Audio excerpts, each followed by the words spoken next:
មួយទៀតដែរជ្រុងមួយទៀតចាដែលជ្រុងទី4ចានៅស៊ីជីដាចាដោយសារនេះខ្ញុំចង់ឲ្យបងបានជ្រាបពីវិធីសាស្ត្រស៊ីជីដាដែរចាវិធីសាស្ត្រស៊ីជីដាគឺយើងរៀនតែមួយចាយើងរៀនតែ1ម៉ោងក្នុង1សប្តាហ៍ប៉ុន្តែយើង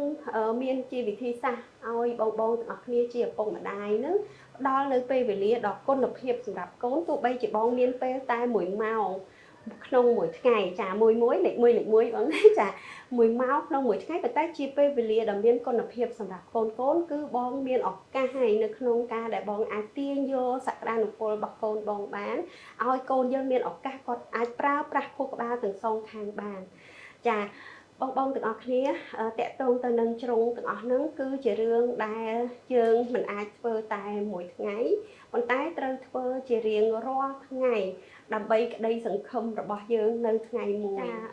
ដូច្នេះសរុបសេចក្តីមកនេះខ្ញុំជឿជាក់ថាបងប្រកាសជាបានជ្រាបអំពីទស្សនៈ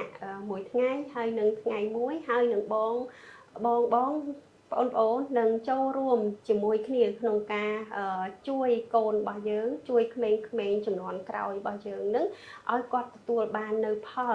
ចាដែលយើងត្រូវអនុវត្តដូចដែលយើងនិយាយមិញខាងដើមអញ្ចឹងណាបងតែការផ្ដល់ក្តីស្រឡាញ់ទាំងការជួយឲ្យប្រព័ន្ធ neural connection មានន័យថាប្រព័ន្ធកោសិកាប្រសាយប្រសាទទាំងការឲ្យគាត់មានទម្លាប់នៅក្នុងការរៀនសូត្រនឹង